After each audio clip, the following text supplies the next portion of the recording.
It was so rough. It was so hard. It was so messed up that I'd take anything just to get a break from what I'm going through.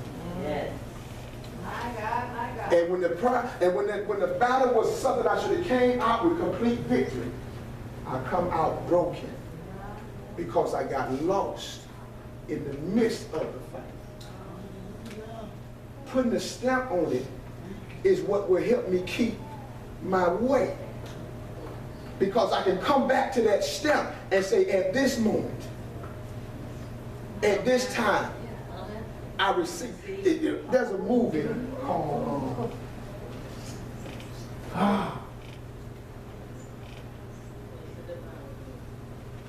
it's about football. It's about football when they pick their teams and they choose their players. The NFL, when they go out and pick their team. No, what do you say? Drafting. Drafting. It's about, I don't know if that's the name of it, but that's what it's, when they do the drafting. I think it was Harrison Ford or somebody like that, a white guy who played in that movie. He was a draft agent, and he worked for this big football team, and he was looking for certain players. And at the beginning of it, he wrote a note to himself. Put it in his pocket. Because he understood that throughout the day, he was going to be pulled and pushed and turned and moved around, and it was going to be so ferocious and so hard and so many contrary voices that he was going to lose his way in the midst of what he was going through. So he wrote a note to himself that no matter what you go through, this is what we started out looking for. This is what we came for. This is it right here. Don't let this get lost in the battle. Don't let this get lost in the fight. Because the fight gonna be hot. The battle's gonna be hard. The battle's gonna be rough. So he wrote down at the beginning of it, this is what I need. Draft it, that's it. He wrote down what he needed, and he put it in his pocket. And after all of the pushing and turning and bumping and pushing and all that stuff, he pulled that note out. He was about to crumble. He was about to make a stupid decision. He pulled the note out and read the note to himself. And it realigned. It realigned him with his focus. Life will do you like that. The doctor report, the children, the marriage, all these kind of stuff that fight with us, that deal with us, will whoosh and wash like a wash machine. Just twist and turn you, do you all kind of ways. You have to have something to pull you back to where you're supposed to be. Praise God. To realign your focus. To remind you that you're not sick. To remind you that you're not broke. To remind you that you're not defeated. To remind you that you're not weak. To remind you that you are valuable, that you are somebody, that you do have something to add. You need something to keep your focus in the midst of the storm, so that you don't make shipwreck while you're going through. That's why I'm telling you, put a stamp on it. If you haven't done it, then let this be the day. Today, September 8th, 2019, I receive, and write it in detail, I receive healing in my body concerning my blood sugar. I receive healing in my body concerning whatever it is. Write it down. Write it down. Write it down. Thank you, Jesus. And if you have to read it 10 times every day to realign your focus, then do it. And every time you read it and you go through your list of all the things that you have received today, just give your Father God, I just give you praise. God, I thank you for the healing. Just go down the list and thank you for everything that you have received on that day. And from now on, whenever you go to pray about something, Make that declaration. Get you a prayer journal. I'm giving you practical information to be a blessing to your life. I'm giving you the stuff that I do to help me. Get you a prayer journal. Write it down. There's so much stuff that I write down in my phone.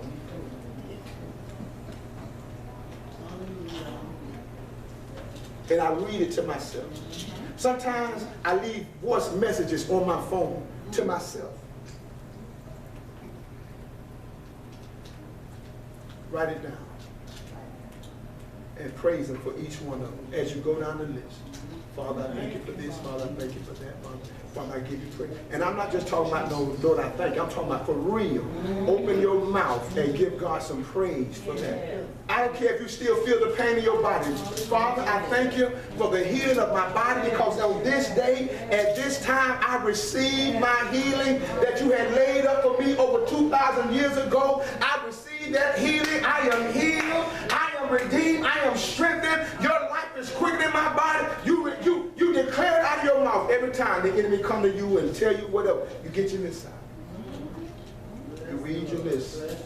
You go down your list. Every time a negative thought comes to your mind, I'm telling you what I do. I pull my list. I read my list. I talk to myself. I encourage myself. Because it's a warfare. It's a battle. And you have to keep your enemy in a place of defeat. You have to do that.